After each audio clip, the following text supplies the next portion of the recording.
평안하셨습니까? 예, 오늘은 12월 29일. 이제 올해 정말 며칠 남지 않은 그런 금요일입니다. 오늘 주신 하나님의 말씀이 여러분의 삶에 등이 되고 빛이 될 수 있게 되기를 바랍니다. 같이 한번 기도할까요? 은혜가 많으신 하나님 아버지, 한 해를 365날 그렇게 한결같이 살아냈습니다. 저희들이 살아내는 그 배후에 우리의 사는 노력보다도 더 크게 우리를 도우셨던 하나님의 은혜가 있었음을 고백합니다. 감사합니다. 매일같이 주의 도우심을 입고 살아가면서도 깨닫지 못했던 저희의 아둔함도 있었지만, 그러나 연말쯤 되어서 지나간 시간들을 돌아보면 그 하나하나 한 시간 한 시간이 다 하나님의 섭리 가운데 살았음을 고백하게 됩니다. 주님, 올해 남은 며칠도 하나님 의미 있게 잘 살아낼 수 있게 도와주옵시고, 특별히 새해를 믿음으로 은혜로 잘 준비할 수 있도록 우리 가족들 모두에게 은혜를 더하여 주옵소서. 예수님의 이름으로 간절히 기도하옵나이다. 아멘. 찬송가 447장입니다. 이 세상 끝날까지 함께 찬송하겠습니다.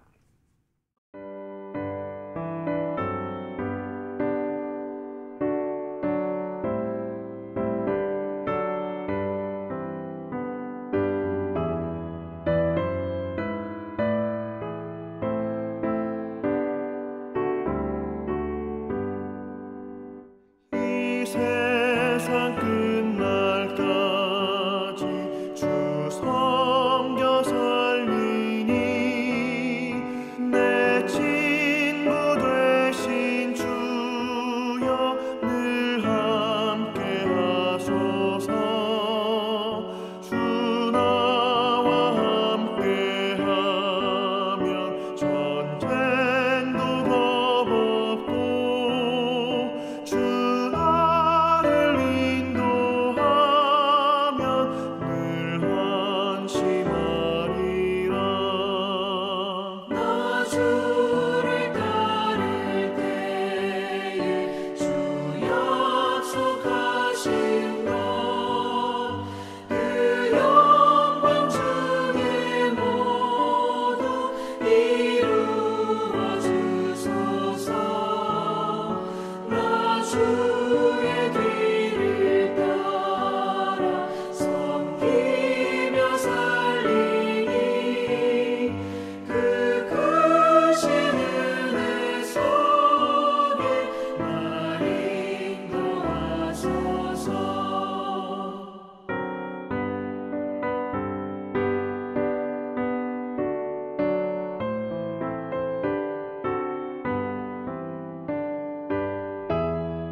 오늘 주신 하나님의 말씀은 재미있기도 하고 조금 어렵기도 한 그런 말씀이에요.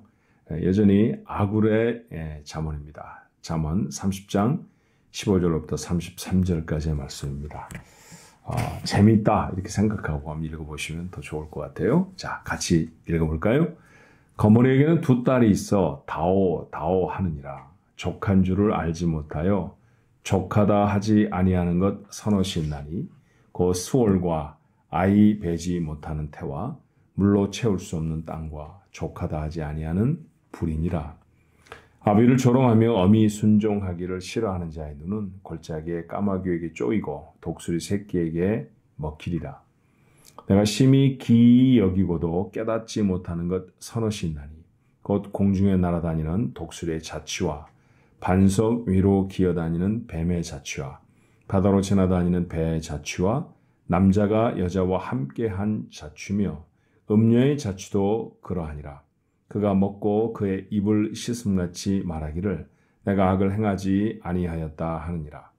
세상을 진동시키며 세상이 견딜 수 없게 하는 것 서너시 있나니 곧 종이 임금된 것과 미련한 자가 음식으로 배부른 것과 미움을 받는 여자가 시집간 것과 여성이 주모를 이은 것이니라.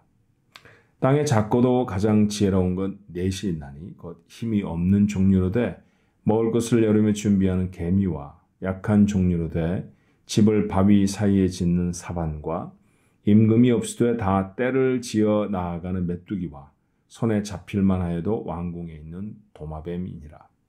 잘 걸으며 위풍 있게 다니는 것 서너시 있나니 그 짐승 중에 가장 강하여 아무 짐승 앞에서도 물러가지 아니하는 사자와 사냥개와 숫 염소와 및 당할 수 없는 왕이니라. 만일 내가 미련하여 스스로 높은 채 하였거나 허각한 일을 도모하였거든 내 손으로 입을 막으라. 대저 젖을 저으면 엉긴 젖이 되고 코를 비틀면 피가 나는 것 같이 노를 격동하면 다툼이 남이니라. 아멘. 어떠셨어요?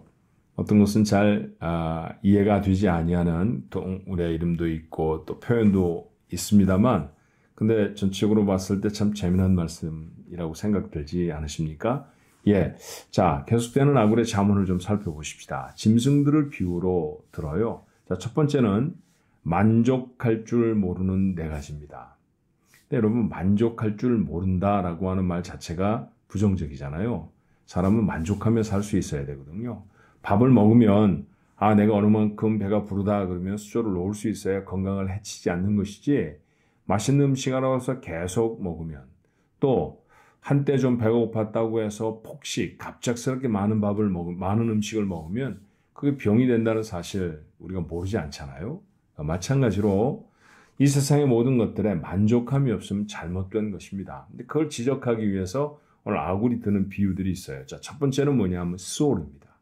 스올은 죽은 자들이 가는 곳이라고 알려져 있는 음부, 다른 표현으로 하면 그렇죠. 지옥하고는 조금 개념이 다른데 어떤 때는 스올이라는 것이 그저 단순히 다 죽는 사람들이 가는 곳이라고 표현이 될 때도 있거든요. 지옥이라는 곳은 사실 하나님을 알지 못하는 사람이 가는 곳이지 않습니까? 그런 점에서 조금 차별은 있지만 어떻든 죽음으로 다 그곳으로 가야 한다라고 할 때 그곳이 죽은 사람들을 기다리는 것처럼 그렇게 만족하지 못하는 것이 있다. 그런 표현이겠고요. 두 번째는 아기를 낳지 못해서 아기 갖기를 간절히 기다리는 태. 그렇죠. 그 다음에 세 번째는 물이 갈급한 땅. 바짝 말라버린 땅에는 물을 부어도 금세 스며들어서 물이 그곳에 주어졌는지 주어지지 않았는지도 알 수 없는 그런 상황이 되기도 하잖아요. 네 번째는 끊임없이 태우려 하는 불. 불은 정말 무섭습니다. 대단한 위력으로 수백만 불짜리 집을 또 그 안에 놓여있는 아주 진귀한 그런 물건들을 다 태워버리는데 불과 몇 분밖에 걸리지 않는 경우들도 참 많아요. 그렇게 불은 뭐든지 다 삼켜버린다라고 하는 점에서 만족할 줄 모른다. 그런 표현이죠. 재밌는 표현이었어요. 만족할 줄 모르는 마음. 이것은 이와 같이 두려운 것입니다. 그리고 부정적인 것이죠. 우리가 갖지 않아야 할 모습 중에 하나입니다. 자, 오늘 아굴은 기이한 일 5가지를 말을 해요. 내가 참 이 생에서 보니까 이건 좀 이상하다. 정말 신기하다. 그런 표현이죠. 공중을 날아다니는 독수리의 자취. 새가 날아다니면 분명히 어떤 곳을 향해 날아다닐 터인데 어떤 점으로 따라서 날아다녔는지 잘 모른다는 것입니다. 사실 요즘에 카메라로 찍어서 연속 사진을 쫙 찍어놓고 그 다음에 그것을 펼쳐서 보이면 새가 어디로 날아가는지 아예 모르는 것은 아니죠. 반석 위로 기어다니는 뱀의 자취. 당시에는 사실 알 수가 없었을 거예요. 바다로 다니는 배의 자취도 알 수가 없고요. 남자와 여자가 함께한 자취. 그냥 단순히 함께한다는 것이 아니라 성적인 일탈을 저지른다 그런 표현이겠죠. 그것도 사실은 사람들이 알 수가 없다라는 얘기입니다. 근데 비슷한 표현을 한 번 더 해요. 5절에 다섯 번째로 음녀의 자취도 알 수가 없다라는 것이죠. 그가 음탕한 일을 했음에도 불구하고 그 다음날 곱게 씻고 나가서 아무런 죄를 저지르지 않은 것처럼 그렇게 말을 하거나 태도를 가지면 아무도 알 수가 없다는 얘기입니다. 어쩌면 아굴은 지금 이 얘기를 하고 싶은 건지 몰라요. 악을 행하고 나서도 아무렇지도 않은 채 얼마인지 할 수 있어서 사람들은 계속해서 악을 행하는 것이 아닌가 하는 것입니다. 드러나지 않을 것이다 라고 하는, 사람들이 모를 거야 라고 하는 전제가 있어서 죄를 짓는 것이다 라는 것, 바로 아굴이 지적하고 싶은 것은 그것일 것입니다. 근데 여러분, 사람의 눈은 우리가 혹 속일 수 있을지 몰라도 하나님의 눈을 가릴 수는 없잖아요. 그렇죠? 다윗이 밧세바를 범하였을 때 사람들은 잘 몰랐습니다. 그가 그런 참담한 잘못을 저질렀는지요. 그렇지만 하나님은 처음부터 다 보고 계셨죠. 다 아시고 계십니다. 하나님은 내가 어떤 종류의 말을 하는지, 어떤 생각을 마음에 품는지, 어떤 눈길로 세상을 보고 사는지, 또 내가 은밀한 곳에서 어떤 모습이었는지 다 아십니다. 아시는 하나님 앞에서 우리가 살아간다고 하면 우리의 모습을 좀 더 정돈할 수 있지 않겠습니까? 올해를 시작하면서 여러분에게 큐티하며 여러분 스스로의 삶을 체크해 보십시오라고 하는 노트를 하나씩 다 나눠드렸었어요. 제법 노력을 기울여서 만든 노트인데 활용을 그렇게 잘 많이 안 하시는 것처럼 보여서 좀 안타깝고 아쉬운 것이기도 합니다만, 여러분 그 책의 제목이 무엇이었나 기억하시나요? 코람 데오라는 말이었습니다. 코람이라는 말은 무엇 앞에서라는 말이고요. 데오는 하나님이죠. 하나님 앞에서 한번 점검해 보자 그런 뜻이었어요. 하나님이 우리의 모든 삶을 아신다라고 하면 죄를 지어도 모를 거야 라는 생각으로 계속해서 무엇인가 잘못하는 태도를 바꿀 수 있지 않겠습니까? 자, 세 번째, 21절로 23절에 있는 부당한 일 몇 가지를 말을 합니다. 종이 임금이 되는 것, 미련한 자가 배부른 것. 미련하게 사는데 이상하게 재물을 많이 모은다. 이거 이상한 거라는 거죠. 미움을 받는 사람이 결혼을 하게 되는 것. 또 여종이 여주인이 되는 것. 그러니까 뭔가 주인으로서의 합당한 자질을 갖추지 못하는데 주인이 됐다는 얘기고요. 임금이 되어서 나라를 다스릴 만한 능력이 없는 사람이 임금이 되어졌다. 뭐 이런 얘기입니다. 그러니까 사리에도 이치에도 맞지 않는 일들이 우리가 살아가는 세상 속에는 종종 일어난다라는 얘기죠. 이런 일들이 일어나면 세상이 시끄럽고 소란스러워진다는 것입니다. 시끄럽고 소란스러운 세상 속에 살지요. 까닭이 아굴의 시선으로 본다면 무엇일까요? 합당치 않은 부당한 일들이 계속되어져서 그렇다는 얘기입니다. 첫 번째는 그 자리에 서지 않아야 할 것이고, 이 부당하게 되어진 일들을 하나님 앞에 신원하며 하나님이 바로잡아 주시기를 기도하는 우리가 되어야 하지 않을까요? 작지만 지혜로운 내 생물에 대한 이야기를 24절로 28절에 합니다. 개미입니다. 개미를 지혜롭다고 하는 이유가 뭘까요? 아주 작지만 그가 살아가야 할 준비를 철저하게 한다는 점에서 개미는 대단히 지혜롭다. 그렇게 아굴은 보았습니다.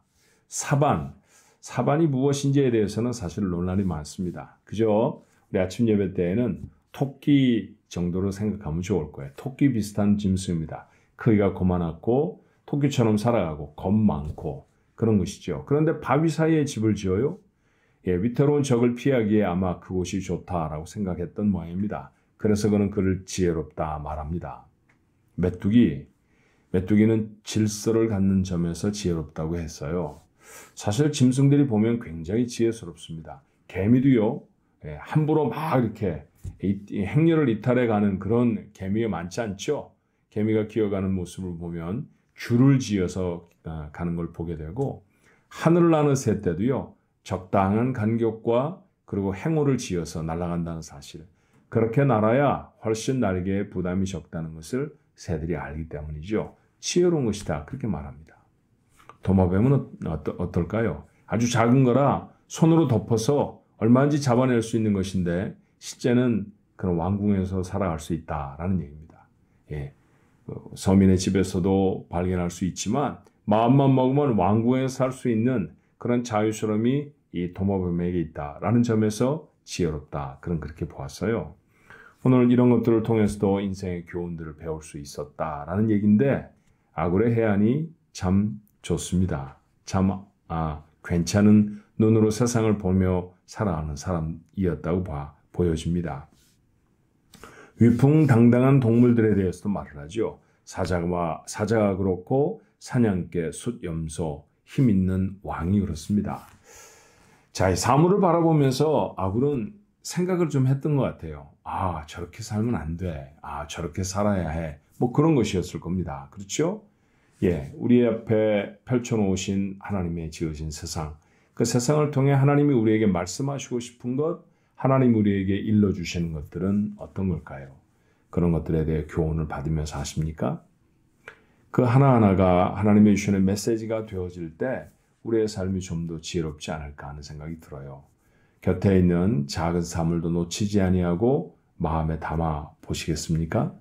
예, 그렇지 못하게 지난 한 해를 살았다고 하면 걸음을 조금 천천히 걷는 것도 필요하죠. 산행을 해보신 분들은 알아요. 급하게 산 꼭대기에 오르는 것이 목적인 그런 산행이 있습니다. 내가 저 산을 정복할 거야 뭐 이런 거죠. 예, 젊었을 때 많이 해봤던 일들입니다. 친구들과 함께 호흡이 턱에 차도록 씩씩하게 산을 막 오릅니다. 근데 여러분 그렇게 산을 오르면요. 우리가 올라왔던 길 곁에 꽃이 어떤 게 폈는지 나무의 모양은 어땠는지 그 높은 곳에서 바라보는 다른 곳들의 이 풍경들은 어떠했는지 하나도 기억이 나진 않습니다. 그런데 내려올 때는 어떤가요?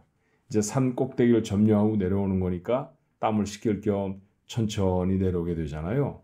그러면 올라갈 때 보지 못했던 것들을 참 많이 보게 돼요. 그래서 인생은 종종 걸음을 조금쯤 늦춰야 할 필요가 있는 것 같습니다. 그렇게 늦은 걸음으로 한 걸음씩 한 걸음씩 주위를 살피며 살아가 보면 하나님이 우리를 위해 만들어 놓으신 정말 많은 풍경들을 만날 수 있죠. 그것을 통해서 지혜를 얻는 것. 그것이 또한 하나님의 사람들의 살아갈 모습이라고 오늘 아굴은 우리에게 교훈하고 있는 것 같습니다. 여러분의 주변에 오늘 만나지는 사건은 어떤 걸까요? 누구를 만나실 것이며 어떤 사건을 경험하게 되실 것이며 또 무슨 사물들을 눈에 담고 지나가실까요? 그 모든 것들을 통해 하나님의 지혜를 얻게 될 수 있기를 바랍니다. 그리고 그 지혜로 세상을 살아가서 하나님이 원하시는 아름답고 복된 삶이 여러분 모두의 삶이 되었으면 참 좋겠네요. 기도하겠습니다. 은혜가 많으신 하나님, 오늘 아굴의 잠언을 읽었습니다. 아굴은 그저 놓치며 지나가는 것이 없었던 것처럼 보입니다.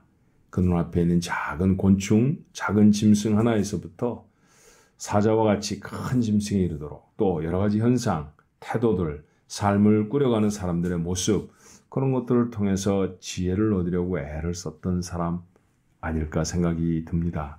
어쩌면 이런 태도를 본받으라고 아굴의 잠언을 오늘 읽게 하셨는지 모르지요.